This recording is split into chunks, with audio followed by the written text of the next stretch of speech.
Have you ever wondered why, no matter how hard you try, you keep falling into the same lustful patterns? You cry, you pray, you make promises, but days or even hours later, you're back at square one. You feel chained, stuck, ashamed, almost like there's a trap you can't get out of. But what if I told you there's one mistake most people are making that guarantees they stay in that trap? And worse, they don't even know they're doing it. Stay with me, because over the next few minutes we're going deep, not just to expose the mistake, but to show you how to break free from lust's grip once and for all. This isn't surface level stuff, this is spiritual warfare, and what you'll learn here could change everything. Let's begin. Lust doesn't come charging at you with a pitchfork. It creeps, it whispers, it dresses itself as love, attention, validation. And the scariest part? Most people think they can handle it until it's too late. The trap doesn't look like a trap until you're tangled in it. But here's the open loop. How does the enemy design a trap so effective that even Christians fall into it? We'll expose the blueprint in chapter 5. The illusion of control. I'll just look for a second. I'll stop tomorrow. I can quit any time. That's what makes lust so dangerous. It feeds on our pride. It convinces us we're in control, all while tightening the leash. But here's the key. Lust never wants you to quit. It wants you to manage, because managed sin becomes lifelong bondage. Coming up, we'll reveal the psychology behind this in chapter 6, and the scripture most believers skip. The repeat cycle fall.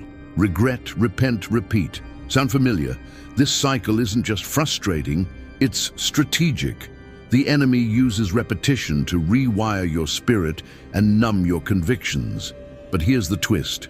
You think you're stuck because of lust, but it's actually because of what you believe about yourself. We'll uncover the lie you're believing in chapter 8, and it's going to shock you. Why praying harder isn't working. Let's be honest.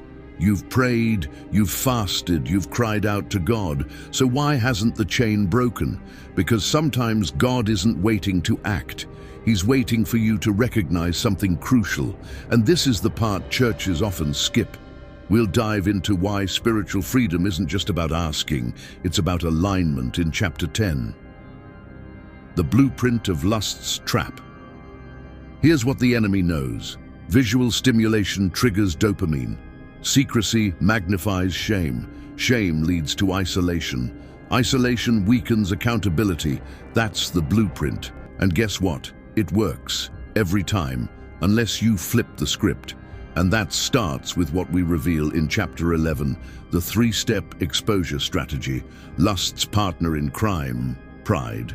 Most people think lust's opposite is purity. But the real enemy of lust is humility. Because pride whispers, you don't need help. You're strong enough. And that's when you fall. In chapter 12, we'll explore the 3 signs of pride disguised as holiness. You might be shocked by what's really fueling your cycle. False freedom, the danger of justification. Ever said this? At least I'm not doing what they're doing. It's not actual cheating. God understands. These are the subtle lies that build the bars of your prison. In chapter 13, we'll walk through real testimonies of believers who stayed trapped for years because they justified instead of crucified. The lie you believe about yourself. Here it is, I'm broken.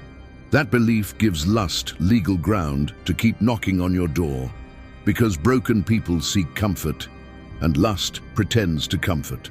But we'll reveal in chapter 14 the truth that dismantles that lie completely. When the church doesn't talk about it, lust thrives in silence. Too many churches avoid this topic because it's messy, uncomfortable. But if the pulpit is silent, the enemy speaks louder. In chapter 15, we'll expose how church culture may be unintentionally keeping people in bondage and what needs to change. The alignment that unlocks freedom. What if your issue isn't a lust problem? It's an alignment problem. Your spirit wants purity, but your environment, your habits, your inputs say otherwise.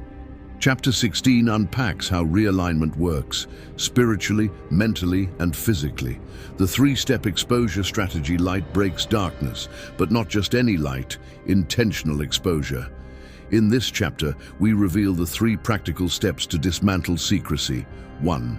Confession to a trusted person. 2. Consistent accountability. 3. Spiritual substitution. Each one will be broken down in chapters 17 through 19.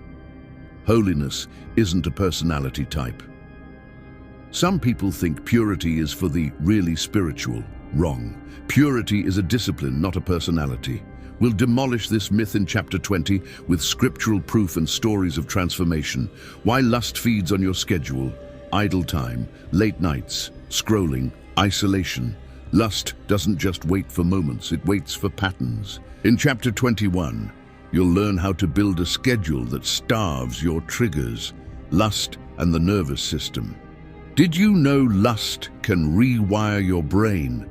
We're bringing science into the mix in chapter 22 and how scripture actually predicted it long ago.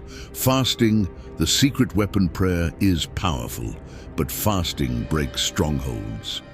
Chapter 23 reveals how fasting specifically targets lust and resets spiritual authority.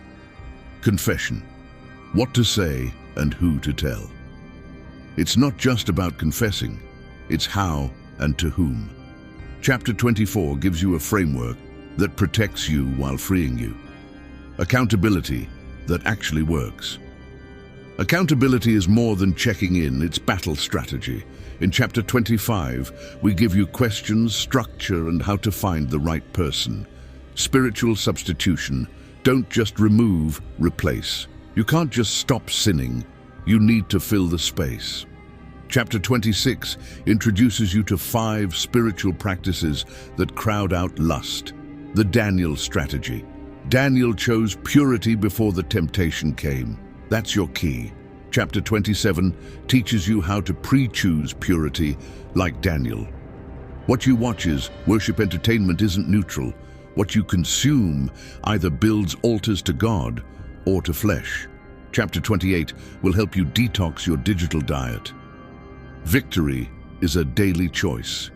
Freedom isn't a moment, it's a daily decision. In chapter 29, we'll walk through what a day of victory actually looks like. The fix you've been waiting for. Here's the mistake. You thought avoiding lust would break the chain. But the real fix?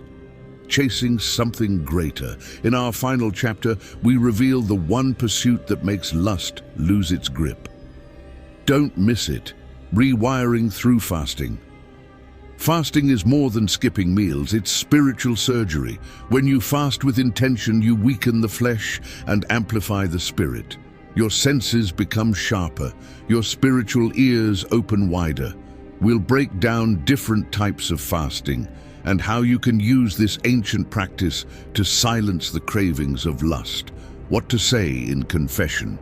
Confess your sins to one another and pray for one another that you may be healed. James 5:16.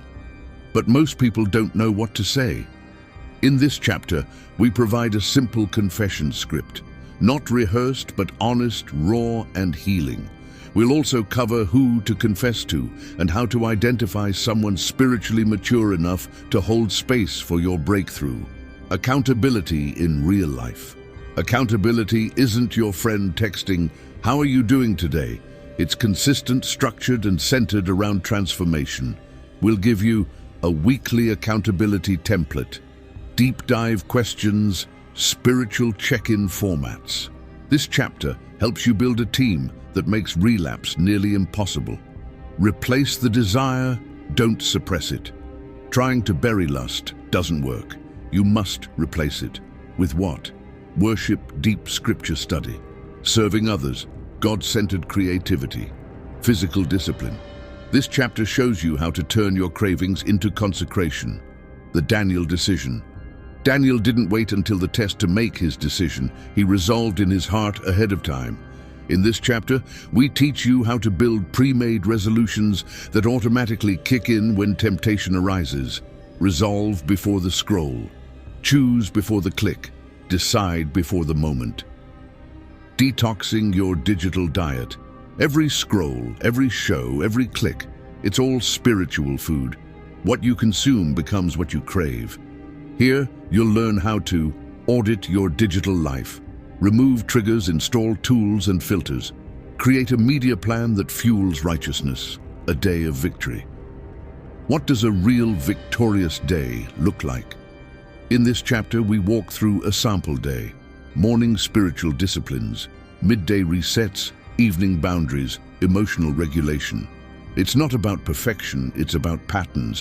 Victory has a rhythm, and we'll teach it to you, one greater pursuit.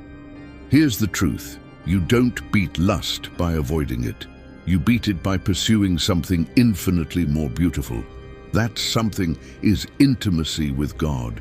This chapter will ignite a desire in you to chase His presence so deeply that lust becomes boring by comparison. We'll end by walking through practical steps to build a passionate, vibrant, consistent walk with the Lord, because that's the ultimate fix. And now you know, the one mistake that keeps you stuck in the lust trap is believing you can beat it without replacing it with a greater love. Now go and walk free.